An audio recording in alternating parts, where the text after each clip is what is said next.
Hello, this is part 2 of the Battle of Chains. You may want to check out part 1 before you watch this video. Alright, let's begin. The time had finally come for the two armies to meet. The Sword of Allah, General Khalid ibn Al Walid, and 18,000 Muslim warriors had finally arrived on the battlefield. This would be the first time in history the Persians would meet a Muslim army. The Sassanid general Hormuz eagerly readied his 20,000 Persian soldiers. The Arabs had long memories and deeply feared the Persians. 300 years prior, the legendary king of the Arabs, Imr al-Qais, dared to challenge the Sassanids. This ended in a catastrophe. The emperor himself marched at the head of his army and crushed the upstart Arabs, destroyed their capital city, massacred all the men, and enslaved their women and children. Ever since then, the Arabs were treated with utter contempt.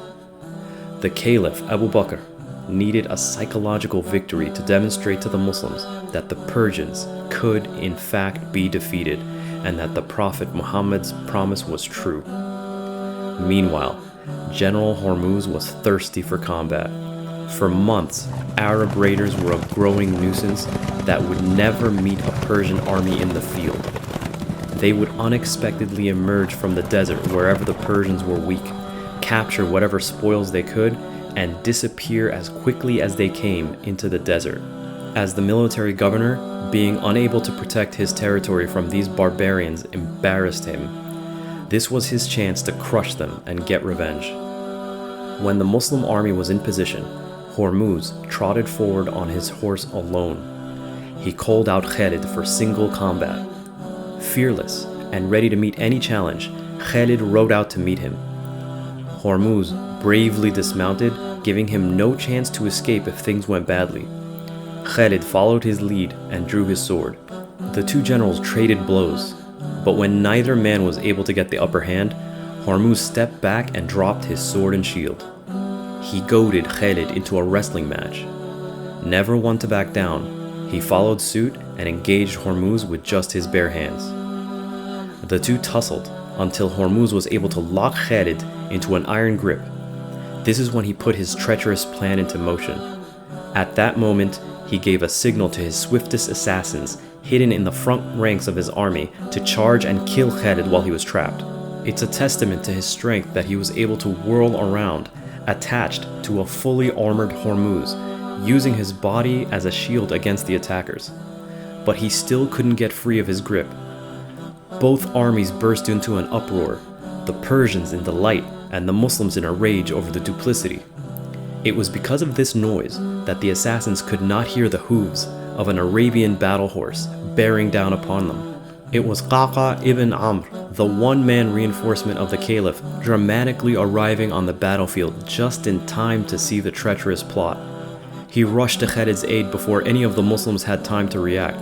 The lone rider decapitated the attackers, freeing Khalid, who then was able to finish off Hormuz himself.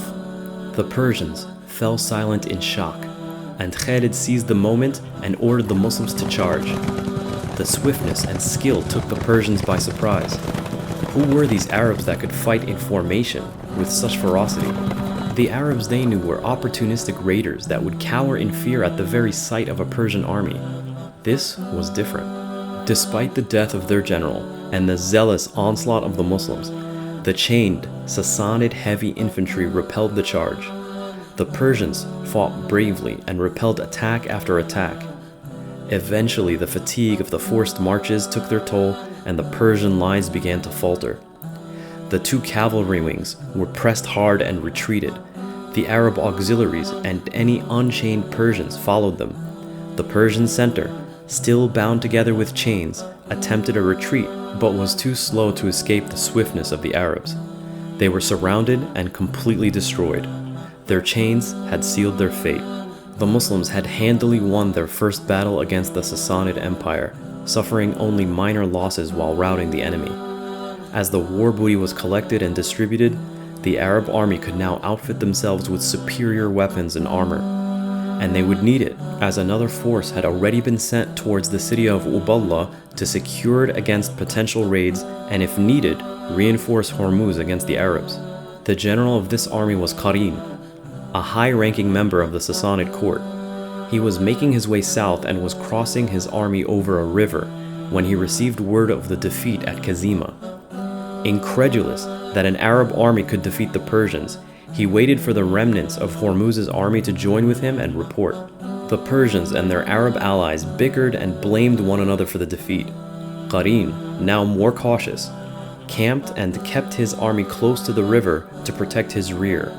He also made sure the boats were ready just in case they were needed for a retreat. The Muslims raided the countryside for supplies but could not draw Qarin away from his camp. Thus Khalid himself scouted Qarin's army and found no way of outmaneuvering his opponent. Unlike Hormuz, he was less willing to underestimate the Muslims. There was little choice left for the Arab army but to fight a set-piece battle on Persian terms. Khalid marched his army to meet Qarin on the battlefield. 16,000 Muslims faced off against 22,000 Persians. The Arabs matched the Persian formation with infantry at the center and cavalry wings on either side. Like Hormuz before him, Qarin came forward from the center formation and challenged Khalid to a duel. As he rode out to meet him, this time, a zealous Muslim soldier named Maqal charged to meet the challenge. Khalid, knowing he was a champion, let him fight. When Qarin was cut down, the commanders of the Persian wings, veterans from the Battle of the Chains, and eager for glory after humiliation, came forward demanding single combat. The commanders of the Muslim wings rode out to meet them, and both generals fell quickly to Muslim lances. The Persian army, having lost their 3 senior commanders, was shaken. Khalid called for a general charge, and for the second time a Muslim army clashed with the Sassanids. It's a testament to their discipline and courage that the Persians were able to hold their lines and repel the Arab offensive without their senior generals. Eventually, demoralized and without capable leaders, the army lines grew increasingly chaotic and confused. When the Arabs broke the Persian formation, the army began a panicked retreat to the river.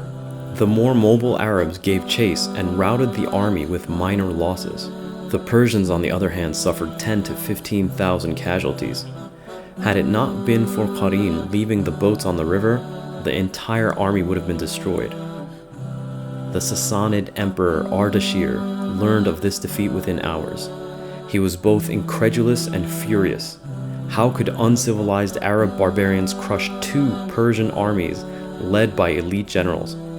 He resolved to crush the Arabs decisively and immediately ordered 2 more armies to converge on the Muslims and overwhelm them. The first army was dispatched immediately to slow the Arab advance, and the second would follow soon after and join with them. Khalid had just defeated 2 Persian armies and was now on the verge of fighting 2 more. The brazenness of this Muslim invasion of the Sassanid Empire bordered on suicide. After defeating 2 armies, they were being hunted by 2 more much larger armies with no backup. The element of surprise was now gone, and the Muslims were now being treated as a serious threat. Rather than retreat against these odds, Khalid pushed forward towards his objective, the city of Hira. To further illustrate the point, when Alexander the Great set out to conquer Persia, he had nearly 50,000 soldiers, a modernized army, and cutting-edge military technology. Alexander had elite heavy infantry and cavalry at his disposal. Veterans he had inherited from his father. He also had generations of Greek knowledge and experience on how to fight the Persians. In contrast, 18,000 poorly equipped Muslim soldiers marched out of Arabia with only light cavalry and infantry. They were tasked with capturing a major Persian city with no reinforcements and were learning how to fight the Persians on the fly. This military campaign was historically unprecedented. The next battle, in my opinion, is the one that cements Khalid ibn Al Walid as the greatest general in history. So make sure to share and subscribe so you don't miss out on my next video. Thank you for watching. Adam out.